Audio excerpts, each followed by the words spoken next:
for almost all my life, and have suffered from suicide ideations. But I also have quite a dark sense of humour and I'm quite self-aware. So I occasionally find my thoughts quite amusing. So yeah, there's dark humour, definitely trigger warnings. If something you find triggering, then, maybe mute or disappear.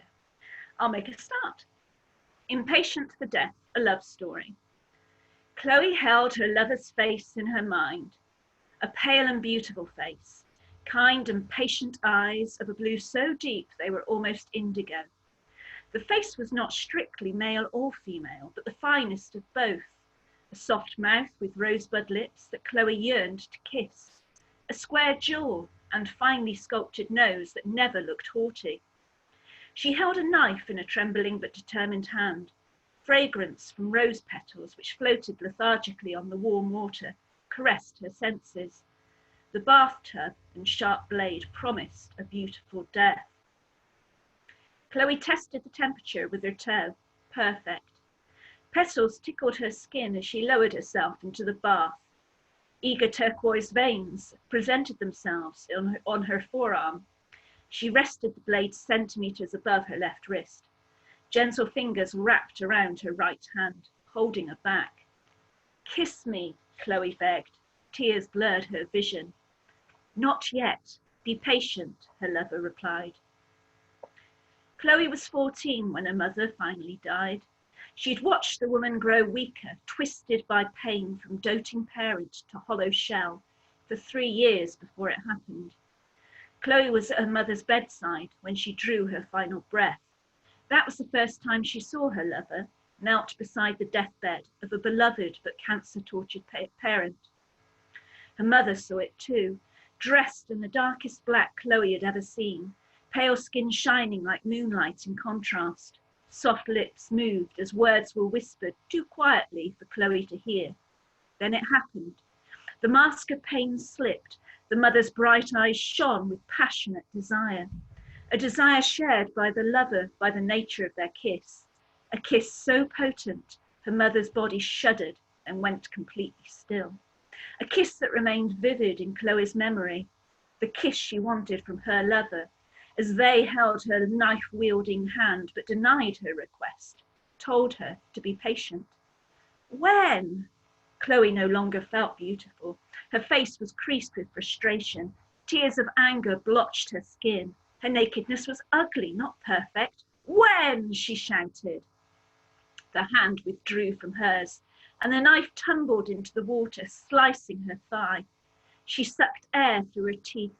A thread of crimson blossomed among the petals. I can't tell you that, but you have a life to lead first. This is not your time, Chloe. Her lover had denied her. He was cruel with his rejection, like the father who ran from the cancer diagnosis, leaving Chloe alone with the dying and the dead.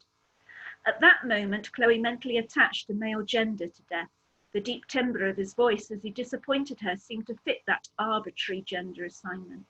She saw other things to support her supposition: large hands, black chest, and long limbs. She wasn't sure whether he accepted the label. In his presence, she continued to address him as you, my love, or sometimes, to be mischievous, sir. He always frowned when she called him that. But then she hadn't seen him smile since that day at her mother's bedside, the day he stole Chloe's heart. Chloe chain-smoked. Her friends berated her for it. Those'll kill you, you know. Not soon enough.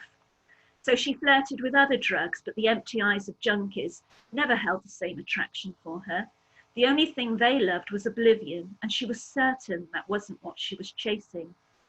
She rode a motorbike, taking corners at breakneck speed, blindly overtaking cars and lorries. She was a risk taker, and only the metal pins put in her shin after a nasty accident prevented her from continuing along those roads. She wore her scars proudly, testament to her nihilistic excesses. Only one of them really reminded her of him, the scar on her thigh from the knife in the bathtub. She guarded that memento jealously, angered if anyone noticed it. Chloe knew she couldn't die in a bathtub now. He would be disappointed. Repetition revealed a lack of imagination. She needed better ways to attract his attention. Night stripped the beach of colour. Waves glistened silver at their tips, an incessant roar of pebbles moving under the surface. Chloe removed her jeans and sweater. The water was cold.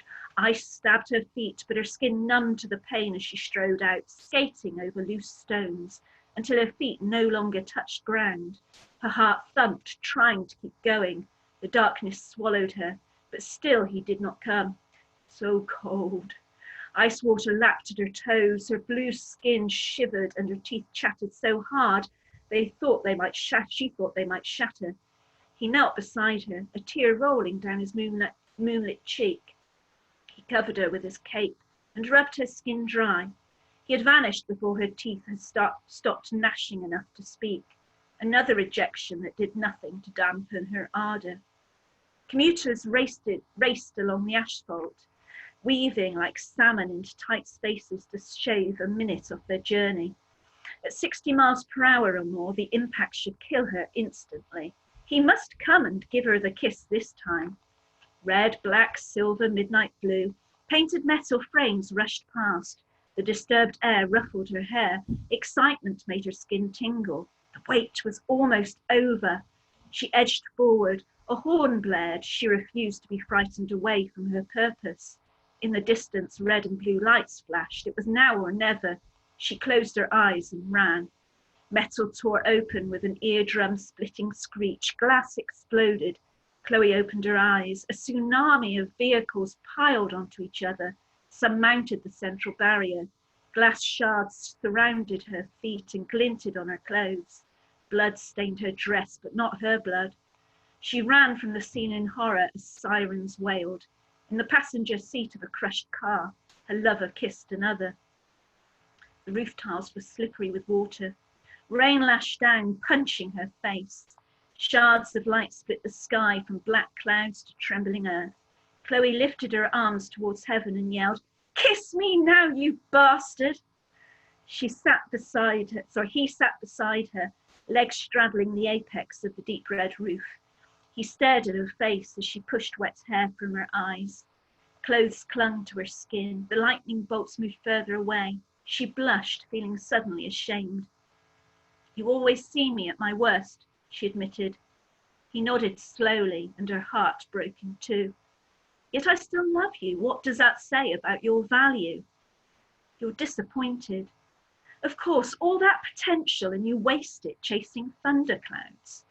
But the kiss, it was never yours to take." Chloe fell to her knees and wept. The rain washed away her tears. She was alone again. Carefully, she climbed down the ladder and decided on a more noble death. Death surrounded her. Chloe had never realized the cruelty of her lover until she stepped into a war-torn city, dressed in her nation's uniform. Men, women, and children dead at the roadside, body parts scattered with no order, no dignity, no lips for death to kiss and give them peace. The air stank of blood, feces, and Lord knew what else. Other soldiers moved around her, picking their way through the bodies, never finding one alive. As she approached a corner, she heard the cries of a child. She hurried towards the sound and found an almost intact play park at the end of a battered street. A kid, no older than 6, sat on a swing, feet dragging on the ground, bellowing for his mother. Between her and the child were less than 100 meters of unkempt grass. She jumped over the low fence and ran towards him. His crying grew louder. "I'm coming," she shouted in a language he wouldn't understand, knowing the futility of reaching him in all this carnage, but needing to do it anyway. To do this one good, selfless deed now that she was no longer beholden to the god of death. The child was a lifeline. She needed to hold him more than he needed her to save him. This was her purpose, and it engulfed her. The pins in her chin throbbed each time she landed on her right leg, but the pain was good. It reminded her that she was still alive, and where there was life, surely there was hope. Her foot sank into the grass. Surrounded by blinding white light, she shot into the air. She was flying. her body ripped apart, legs and arms tumbling through the smoke-filled sky in different directions. He was there, death. He held her head and chest in his arms. That was all that remained of her body now. A landmine, she guessed. His lips came closer. The kiss. "You monster!" she screamed. "What have you done?" "Forgive me, Chloe." "Forgive you? Never. You're twisted. All this time, all these beautiful deaths you denied me. What about the boy? You let me care. You let me choose life for what? No, this isn't fair. My lover is not this cruel. He cannot be. I've not been chasing a monster all these years. No. My mother loved you. I loved you. No, no, no, please no. Don't you dare fucking kiss me now." His tears covered her face, a waterfall of suffering. But she could not forgive him. She died trying to escape his kiss. That's it.